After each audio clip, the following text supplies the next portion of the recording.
Tonight on KPBS Evening Edition, wet weather and flood watches on the horizon. How bad will it get and what you need to know if you're traveling for Thanksgiving.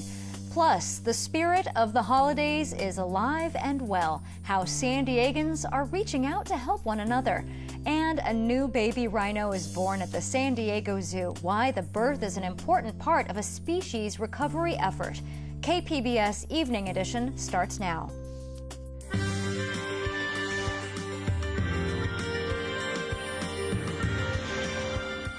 Good evening. It's Wednesday, November 27th. Thanks for joining us tonight. I'm Maya Trabulsi. Ready, set, and go. The Thanksgiving holiday travel rush is underway right now. And while bumper-to-bumper traffic and long airport lines are expected, bad weather here is usually not. But we've got rain, we've got wind, and even snow on the Thanksgiving menu, and that could spell chaos for travelers. KPBS reporter Matt Hoffman is live at the airport now with a look at the getaway. Matt? Yeah, Maya, we are out here for Thanksgiving Eve. I want to show you outside before we go inside. I don't know if you can tell, but it is definitely raining out here. Not ideal travel conditions for people here. There's definitely a lot of traffic, lots of people being dropped off. We'll take you inside, though. Even though there's a lot of traffic out here, inside, there's really not a whole lot of people here right now. I mean, granted, there are people here, but look at this line in security. Almost no wait for the TSA, and we are in Terminal 1 at the southwest side. But even though there's no line for security, I want you to take a look at these departures and arrivals. Lots and lots of delays. I mean, we have some departure delays that are 2 hours. San Francisco is not a good area. Arrivals, though, too. So remember, if you're coming to pick somebody up from the airport, too, you want to go and you want to check those out because there are lots and lots of delayed arrivals, too. There were 2 flights that they had to be diverted because of low visibility in the area. They were about to land, but they instead sent them over to Ontario. As of right now, no canceled flights, but with these delays, it works as a domino effect, basically. And as you can see, lots of people arriving here for the airport. 73,000 people expected today. Now, the curfew to get out of here is 11:30 p.m. We talked to some people yesterday who didn't make that curfew, but 11:30 is the curfew for planes to leave. If they don't leave by then they'll get a fine. We talked to some people who are unhappy with these delays. Some people don't really mind them at all. People really just trying to get home for the holidays. We've seen lots and lots of cute reunions out here with families seeing each other for the first time, some of them in a long time. Now, the airport, if you are coming out here right now, like we said, not super busy, but that is going to happen at some point. Now, we actually did get a chance to speak to some travelers. Here's what they had to say. One of them is a Marine who's going home to visit his family in Missouri for the first time in a long time. I've been keeping everything a secret from everyone except my cousin. Hopefully, given the word doesn't slip out somehow, I'm hoping to surprise the rest of the family whenever I get to lunch tomorrow with everyone. It was up in the air the entire time whether or not I'd be able to come home, and I want to make them mad and happy at the same time. Last night my flight to Sacramento got canceled, and then I got booked onto a flight today, and then rebooked onto an earlier one, and then that flight got delayed later than the original flight that I'd been rebooked on. So I'm here waiting for a plane. Yeah, while some people are unhappy dealing with these delays, today at the airport is also a time for celebration. We mentioned a lot of families flying home from across the country to visit their loved ones.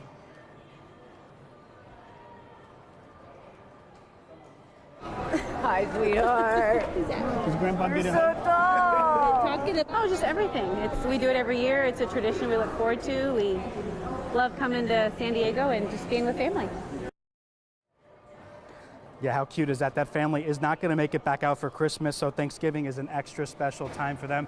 Now, like I said, we're here in Terminal 1 in the southwest side. Not a whole lot of people here right now, but that could change after drive time once people start getting off work. I know myself, I have a flight here later, so hopefully this place isn't jamming and packing. But remember, airport officials saying if you have a domestic flight, 2 hours early. If you have an international flight, 3 hours early. But right now, really not too bad out here at the airport. We'll send it back to you in the studio, Maya. Thanks, Matt. Some heartwarming reunions there. And the rain is here, and it will be for a while. Some parts of Southern California are even seeing some snow.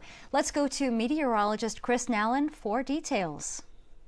We're getting ready for some wild weather here across Southern California. Not sunny like it should be, right? Well, it shouldn't be. This time of year, in fact, we tend to get more rain. And now we're heading into this next wave, if you will. And that's going to bring in rain and mountain snow. And take a look at this. Flood watch is in effect for all areas across Southern California. So that does mean the potential here for some localized flooding at least, and then a cold enough air in place. Get this, we have winter storm warnings with snow levels dropping down to 3,000 feet. How about snow amounts anywhere from 4 to 6 inches, upwards of 2 feet or close to it further to the east? Yeah, that's a lot of snow. We'll talk more about this forecast and the extended outlook coming up. Maya, back to you. Thanks so much. And millions of Americans will be forced to cope with nasty weather this week. Some will be pounded with rain. Others will need to have their snow shovels handy. And for those heading out of the house, extra caution is needed while behind the wheel. John Lawrence reports. Road wreckage in Washington state as dozens of vehicles get caught in a major accident near Spokane Tuesday. Icy roads and an isolated snowstorm are to blame, according to Washington State Patrol. In Nebraska, authorities said they were called to at least 15 crashes caused by snowy, slick roads. Similar problems in parts of California. My first time traveling up this, when it's snowing. Never really been out to the snow until today. We were trying to make it up there, but they're turning everybody around. I don't think it's going to be possible. The National Weather Service says powerful storms are creating hazardous conditions for spots in the western and central sections of the country. This obviously is our first big hitter for the season. It's not something that's new to us. We're just going to put our boots back on, get our plows ready to go, and go out and hit the road. A winter weather advisory of some sort is affecting more than 20 million people from the West Coast to the Great Lakes. Some of them plan on staying indoors as much as possible. Don't drive unless I have to. And I've got four-wheel drive in my pickup, and my wife has all-wheel drive in her car. So slow down, pay attention, keep your eyes on the road. I'm John Lawrence reporting. County health officials confirmed the deaths of 2 more people due to the flu-related complications, bringing this season's total to 5. A 78-year-old North County woman and a 70-year-old woman both had additional medical issues, but neither had received a flu shot. In all, there were 122 flu cases reported last month, bringing the season total to 731. Officials strongly advise everyone 6 months and older to get vaccinated, especially pregnant women and those with chronic medical conditions. The Navy is dropping the review of the 3 remaining SEALs involved in the Gallagher case. KPBS military reporter Steve Walsh says questions still remain over the future of reforms for the Navy's elite sailors. The showdown between the White House and Navy leadership led to the Secretary of the Navy being pushed out over the weekend.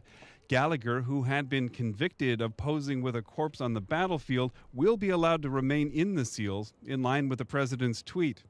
Late Wednesday, the acting Secretary of the Navy announced that Gallagher's leadership would also be allowed to keep their tridents, saying in a written statement, "I have determined that any failures in conduct, performance, judgment, or professionalism exhibited by these officers be addressed through other administrative measures as appropriate." Janessa Goldbeck is a Marine veteran with the Truman National Security Project.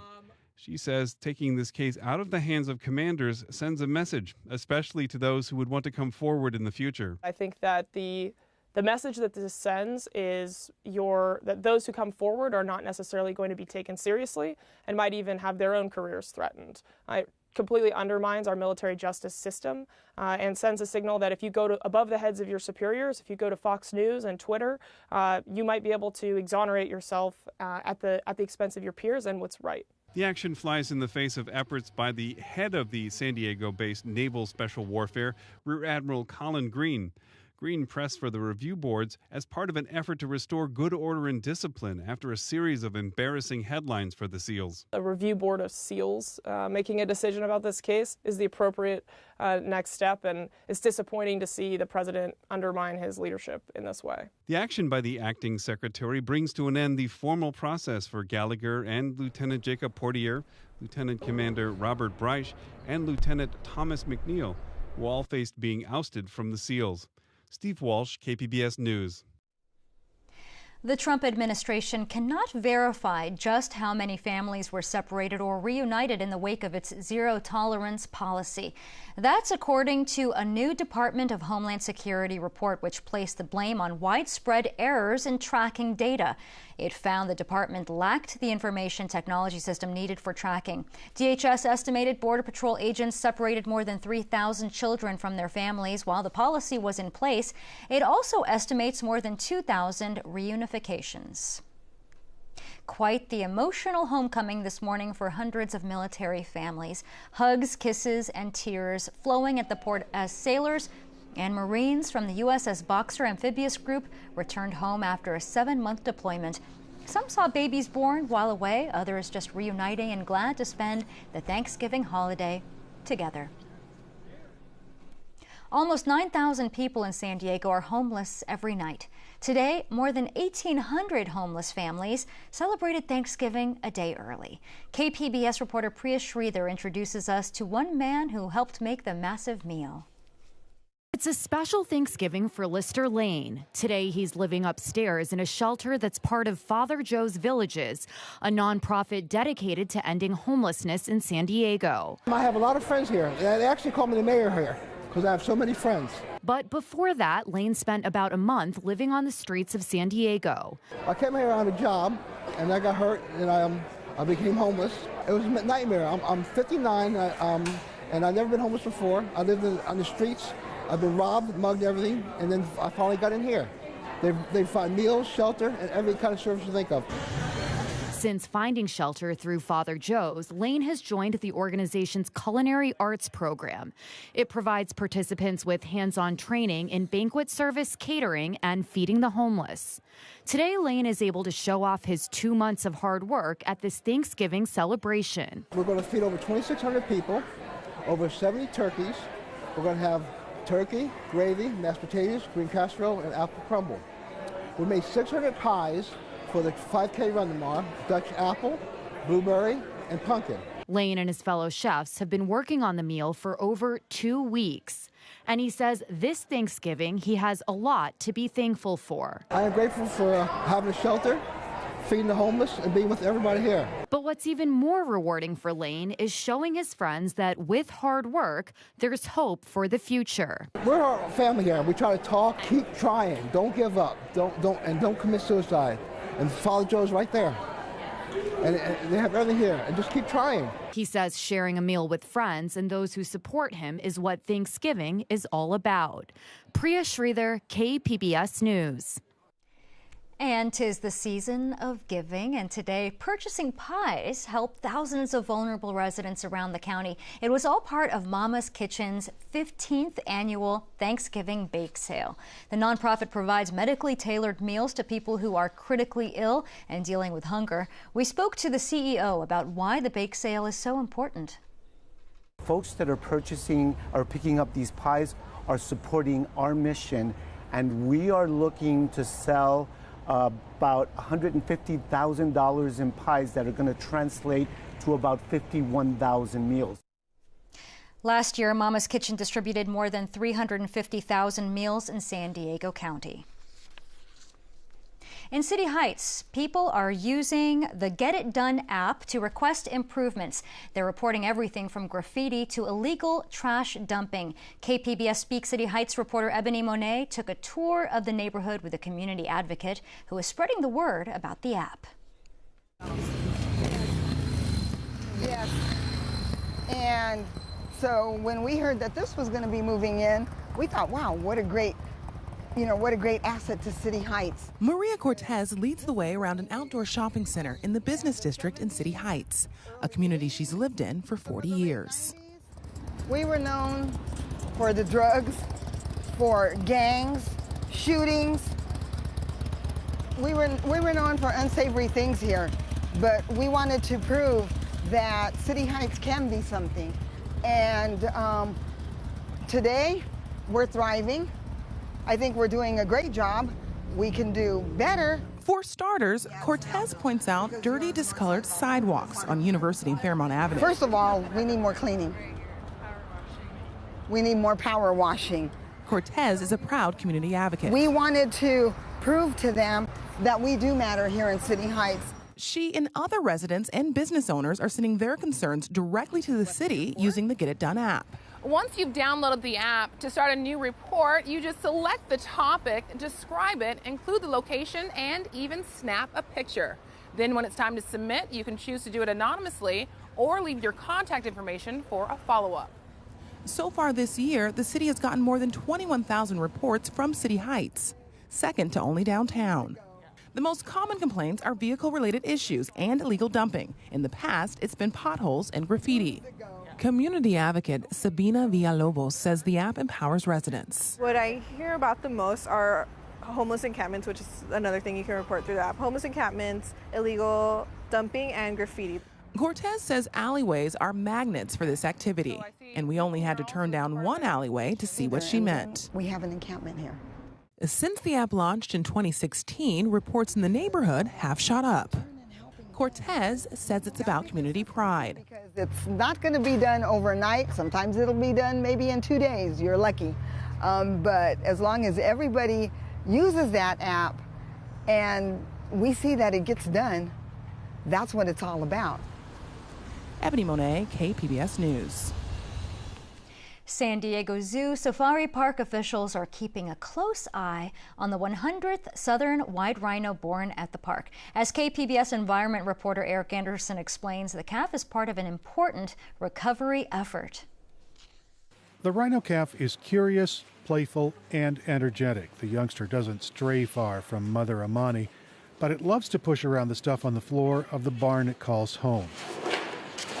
Keeper Johnny Capiro says all of the 132-pound calf's nourishment comes from mom's milk, and the youngster is expected to gain about 100 pounds a month. They will nurse and stay with mom up until about a year, year and a half, but just like typical kids or toddlers, they will start mouthing solid foods. Capiro says Amani is a doting but relaxed mom. For now, with these chilly temperatures, especially overnight, they're spending a lot of time in the barn. We did get both of them out into the yard yesterday, and we saw some nice calm behaviors. We saw the calf running around and Amani feeling comfortable and confident just watching her calf run around. The calf is the first ever conceived with chilled semen and only the second at the park to be the product of artificial insemination. Research physiologist Barbara Durant says the mom, Amani, is one of 6 southern white females poised to help recover the critically endangered northern white rhino species. There are only 2 living northern white rhinos. Durant wants to eventually implant a northern white embryo into Amani and 5 other members of her herd. The first embryo transfers that we'll do will be southern white rhino embryos into southern white rhino recipients.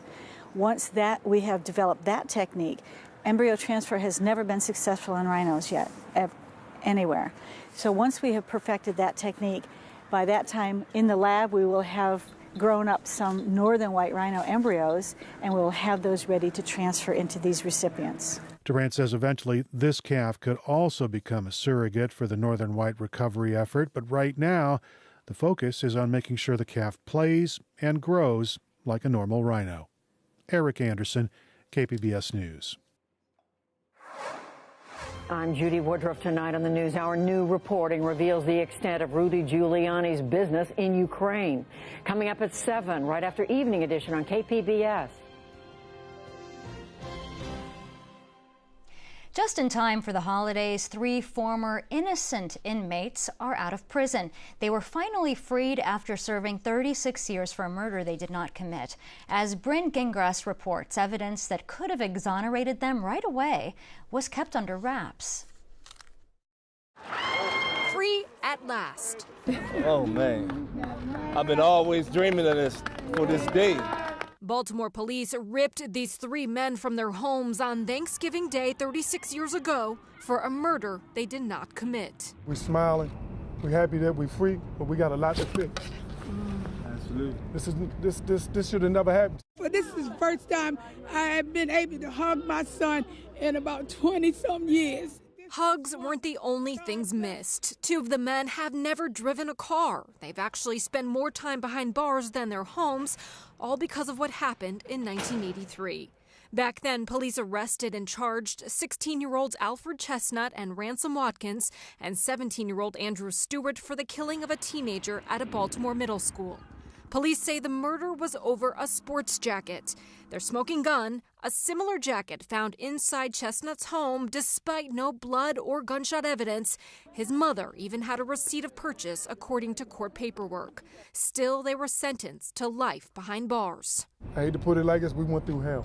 A break in the case came when Chestnut filed for information and uncovered a pile of unseen evidence. Young witnesses were interviewed by police without their parents and told to, quote, get their story straight. An anonymous phone call even ID'd another suspect who was seen wearing the stolen jacket and confessing to the crime. But none of that was ever given to the men's defense team, attorneys say. For decades, the men maintained their innocence. Chestnut refused to confess even when the parole board considered releasing him if he did. Baltimore's Conviction Integrity Unit eventually looked over the case and set them free. I'm looking forward, man, to living the rest of my life. Too many people are losing their lives in prison that don't deserve it. And we got to do something about it. And a state attorney says the suspect identified in the phone call has died. All trial witnesses have recanted their testimony. A warning now tonight from the Food and Drug Administration about a company it claims is illegally marketing and selling products for opioid withdrawal. The products are sold under the names Detoxoplex, Sinoplex, and Migrenza, according to the EPH Technologies website. Detoxoplex can, quote, reduce symptoms typically associated with withdrawal from opioid use. The FDA sent the company a warning letter stating it has not determined these products to be safe, and this unproven treatment could cause patients to put off or delay proven treatments for addiction. And a new study shows ketamine may be able to curb harmful drinking behavior. Researchers suggest a single dose of it can help by, quote, rewriting drinking memories. They say there's evidence the drug can disrupt how the brain associates clues like the smell or taste of beer to its perceived reward, in turn making relapse less likely. One expert says while the study is promising, the claim that ketamine can lead to a long-lasting reduction in alcohol use are not justified based on the data. What will you be thankful for at the Thanksgiving dinner table this year? If the environment and the planet are on your list, then how about showing your gratitude by eating in a way that limits any harm to the earth? In our Consumer Watch report, Mary Maloney shows us 3 tips for a sustainable Thanksgiving dinner. Giving thanks while keeping Mother Earth in mind. This Thanksgiving, small changes on your plate can have a big environmental impact on our planet. If you look at your plate on Thanksgiving Day and go, okay, where's all of this from? Odds are you might not be able to say where any of it was from, let alone how it was grown, how it was processed, how it was packaged, how it was shipped. One expert shares 3 things you can do to have a more sustainable meal. Number 1, buy locally grown and seasonal foods. It may cost a bit more and require more meal planning, but experts say it's worth it. It tastes better, it's more fresh, it makes sense. It's been stored in the ground rather than on a truck for 2 or 3 weeks. You know, it's harvested at peak freshness in season. Also, experts say most local farmers use sustainable growing practices that are good for the earth. They're rotating those crops, and they're even resting the land on certain seasons. Number 2, use less plastic at the dinner table. Instead, use reusable dinnerware, glasses, and napkins. Number 3, eat less meat. The meat industry is one of the biggest sources of methane gas emissions, which is a major contributor to climate change. If you can't save the turkey, experts say opt for free-range and naturally fed animals. Let's not think about meat as the centerpiece. Let's shift that a little bit and try to give more of the limelight to the fruits and vegetables. For Consumer Watch, I'm Mary Maloney. Whether you're traveling for Thanksgiving or staying in San Diego, the weather is going to be rough. Meteorologist Chris Nallin has our full forecast. All right, travel troubles all across the west here. There's poor travel expected all the way across California, Southern California here into San Diego as well. There it is. You can see that dip in the jet stream and a storminess that's moving throughout the area, bringing in rain and get this, yes, even snow around San Diego. So flood watch is in effect as we head into your Thursday. We also have those winter storm warnings to the north and to the east. And what does this mean? Several inches of snow, 2 to 4 inches just say to the east of the city, and then just a little bit to the north north, we're looking at upwards of a foot or even better. All right, so future forecast goes like this. Some showers into the evening. They'll continue on again, off again throughout the night. Then more showers moving in on your Thursday morning. But the heaviest stuff probably early afternoon into, say 3 o'clock. We're looking at rain heavy in times here right along the I-5. And then we also have that snow around the mountains. So for tonight, occasional rain showers, 52 degrees. And then here we are locally looking at those temperatures around Oceanside, 60. But notice the cold air. Mount Laguna, we're going to see some snowflakes flying as we head over the next couple of days. So storm track is going to be into the southwest here as we head into Thursday night. So eventually we see better weather Friday. Let's talk about the coastal weather. Yes, it does improve with a shower or two on Friday. Nice looking weekend though. Mostly sunny skies Saturday into Sunday. Heading inland, some heavy rain Thursday, obviously, as we head throughout the day. Some showers left over Friday. Saturday into Sunday look way better though, as temperatures are back into the 60s. And of course, we have mountain snow continuing right through Friday morning. Not as cold as we head into the weekend. Take a look at the desert. Some showers and then drier weather Saturday into Sunday. Maya, back to you. And you can find tonight's stories on our website, kpbs.org/evening edition. From all of us here at KPBS, thanks for watching. Have a great night.